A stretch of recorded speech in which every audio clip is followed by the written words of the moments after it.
Namo Buddhaya, the Satasahasrika Prajnaparamita Sutram, the large sutra on perfect wisdom, the chapter 42nd. Showing the world. Marks. The marks of cognition. The marks of the cognition as regards all knowledge. Cognition of the appearance of the Tathagata. Subhuti. The Lord has said that the perfection of wisdom is the genetrix of the Tathagatas and the instructress in this world. How then is the genetrix of the Buddhas and Lords? How is she their instructors in the world? How has the Tathagata been generated by the deep perfection of wisdom? And what is it that the Tathagata has proclaimed as the world, the Lord? The 10 powers of the Tathagata have been generated by this deep perfection of wisdom, and likewise the 4 grounds of self-confidence, the great friendliness, the great compassion, the 18 special dharmas of the Buddha, and his knowledge of all modes. It is through these dharmas that the Tathagata becomes manifest. That is why it is this deep perfection of wisdom which has generated the Tathagata. Cognition of the world. Subhuti. What is it that the Tathagata has proclaimed as the world, the word? The 5 skandhas. Subhuti. And how have the 5 skandhas been shown up by the perfection of wisdom, the Lord? The perfection of wisdom doesn't show up these 5 skandhas as crumbling or clumping away, as being produced or stopped, as being defiled or purified, as undergoing growth or diminution, turning or withdrawal from it, nor does it show up past, future, present dharmas. And why? Because emptiness doesn't crumble nor crumble away, and so also the signless, the wishless, the unaffected, non-production, stopping, non-existence, and the absence of own being. It is thus that the Tathagata has proclaimed the deep perfection of wisdom as the instructress in the world. Cognition of the thoughts and doings of all beings. It is also thanks to the perfection of wisdom that those who know the thoughts of others can wisely know the thoughts of and doings of countless beings. Though in this deep perfection of wisdom no being or concept of a being can be apprehended, no form or concept of form, etc., to know knowledge of all modes, or concept of the knowledge of all modes. It is thus that this deep perfection of wisdom instructs the Tathagatas in the world, but she doesn't show up form, etc., to all knowledge. And why? Because even the perfection of wisdom itself doesn't exist in the perfection of wisdom, nor can it be apprehended in it. How much more so with form, etc., to the knowledge of all modes? Cognition of collected and distracted thoughts. Moreover, the Tathagata wisely knows collected and distracted thoughts as they really are, as collected and distracted thoughts, and that applies to the thoughts of all beings, as many as there are conceived under the concept of beings, with or without form, with or without perception, and with neither perception nor non-perception, in this world system or in other world system in the 10 directions. And how does he do so? Through Dharmahood, Subhuti. Through which kind of Dharmahood? The road. To that Dharmahood in which even the Dharmahood cannot be apprehended, how much less collected thoughts and distracted thoughts. The cognition of the mode of non-extinction of thoughts. Moreover, the Tathagata wisely knows as they really are the collected and distracted thoughts of those beings under the aspect of non-extinction. And how does he do so? He wisely knows these thoughts in the aspect of their stopping, their forsaking, their peaceful calm, their vanity, and their isolatedness. The cognition of thoughts with and without greed, etc. Moreover, the Tathagata wisely knows that they really are thoughts with greed, hate, or delusion, and thoughts without greed, hate, or delusion, Subhuti. And how does the Tathagata wisely know thought with greed, hate, or delusion, or as it really is? The Lord. The thought which is with greed, hate, or delusion is not the thought as it really is. And why? Because thought as it really is cannot be apprehended, nor can the dharmas which constitute thought, How much less so thought that is with greed, hate, or illusion? And how does the Tathagata wisely know thought without greed, hate, or illusion, as it really is? A thought marked by absence of greed is not a thought marked by its absence. And why? Because there can be no meeting of two thoughts. The same applies to hate and delusion. The cognition of extensive thoughts. Moreover, the Tathagata, thanks to this deep perfection of wisdom, wisely knows, as it really is, the extensive thought of other beings and persons of extensive thought. And how does he do so?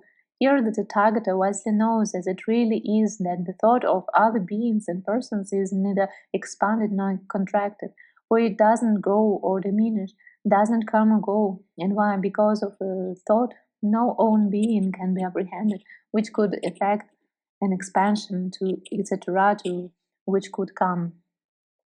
The cognition of thought which has gone great. Moreover, the Tathagata, thanks to this perfection of wisdom, wisely knows, as it really is, of other beings and persons, the thought which has gone great is thought which has gone great. And how does he do so? Because he doesn't review or of those thoughts the coming or going, the production or stop, and the stability or alteration. And why? Because those thoughts have no own being which could come or go, be produced or stopped, be stable or altered. The cognition of unlimited thoughts. Moreover, thanks to this perfection of wisdom, the Tathagata wisely knows, as it really is, of other beings and persons the unlimited thoughts as unlimited thought. And how does he do so? Because with regard to this thought, he doesn't review that it is, nor that it is not, nor does he review it as discontinuous or as not discontinuous. And why? Because unlimited trends of thought have no support, since for them there exists no foundation on which they could be firmly grounded. The cognition of thoughts as undefinable. Moreover, thanks to this perfection of wisdom, the Tathagata wisely knows, as it really is, for other beings and persons, the undefinable thought as undefinable thought. And how does he do so? Because he wisely knows, as they really are, those thoughts as without marks and devoid of own being, on account of the emptiness of own marks. The cognition of thoughts as imperceptible. And the same with imperceptible thoughts, because those thoughts of others are not perceived by the five eyes of the Tathagata. The cognition of thoughts with affirmation, etc.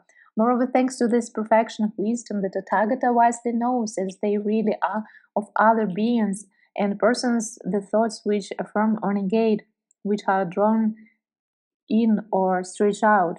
And how does he do so? He wisely knows that wherever they may arise, they are all dependent on the five skandhas. If he take such statements as the Tathagata continues to exist after death, the Tathagata doesn't continue to exist after death, the Tathagata neither does nor does not continue to exist after death, then these statements refer to the skandhas only. The same applies to the statements such as eternal ourself and the world. Just that is the truth. Everything else is delusion. And so, if one considers that self and the world are non eternal, both eternal and non eternal, neither eternal nor non eternal, likewise, if one maintains that self and the world are finite or not finite, or both finite and or not finite, or neither finite nor not finite, or finally, if one says that which is the soul, that is the body, or one thing is the soul, another the body. The cognition of the mode of suchness. Moreover, the Tathagata, thanks to this perfection of wisdom, perceives forms that arise identical with suchness and non-falseness as immutable, indiscriminate, signless, impassive, impeded, unimpeded, and incomprehensible. It is thus that the Tathagata, thanks to the perfection of wisdom, cognizes of other beings and persons the thoughts which affirm or negate, which are drawn in or stretched out, just as he cognizes suchness, etc., to the inapprehensible. The cognition which understands the suchness of the fully enlightened Buddhas and can communicate it to others. In this way, the suchness of their informations and negations, of their contractions and expansions, In the suchness of the skandhas, elements, sense fields, and conditioned co-production, and that is the suchness of all dharmas and the suchness of the six perfections, and that is the suchness of the 37 dharmas which act as wings to enlightenment. Sutaratu, the suchness of the 18 special dharmas of the Buddha, is the suchness of all knowledge, and that is the suchness of wholesome and unwholesome dharmas, and that again is the suchness of the dharmas which are worldly and supramundane, with or without authors, with and without faults, with and without defilements, defiled or purified, conditioned or unconditioned. And the suchness of the conditioned and conditioned is the suchness of past, future, and present dharmas. And that again is the suchness of the stream winner, and that the suchness of the fruit or a stream winner, etc. To the suchness of the enlightenment of a particular Buddha is the suchness of the utmost strident perfect enlightenment. That again is the suchness of a Tathagata, and that the suchness of all beings. It is thus that the suchness of the Tathagata and the suchness of all beings are just one single suchness and indistinct suchness. As indistinct, this suchness is indistinguishable, and because it is indistinguishable, it is not divided. This is the suchness of all dharmas, which, thanks to the perfection of wisdom, the Tathagata is fully known. In this way, the suchness of the perfection of wisdom is the genetrix of the Tathagatas, and it is this way, this perfection of wisdom is the instructress in the world. It is thus that the Tathagata cognizes the suchness of all dharmas, their non-falseness, their unaltered suchness, and it is because of this suchness that the Tathagata is called a Tathagata. Subhuti. Deep, O Lord, is this suchness of all dharmas, their non-falseness, their unaltered suchness. It is through this suchness that the enlightenment of the Buddhas, the Lords, has been revealed. Who else, O Lord, could firmly believe in it except for the irreversible bodhisattvas, great beings, or persons who have achieved right views, or arhats whose outflows have dried up, etc. These deep dharmas have first been fully known by the Tathagata, and then they have been declared the Lord. For suchness, Subhuti, is inexhaustible. And why it is inexhaustible? Because of the inexhaustibility of all dharmas.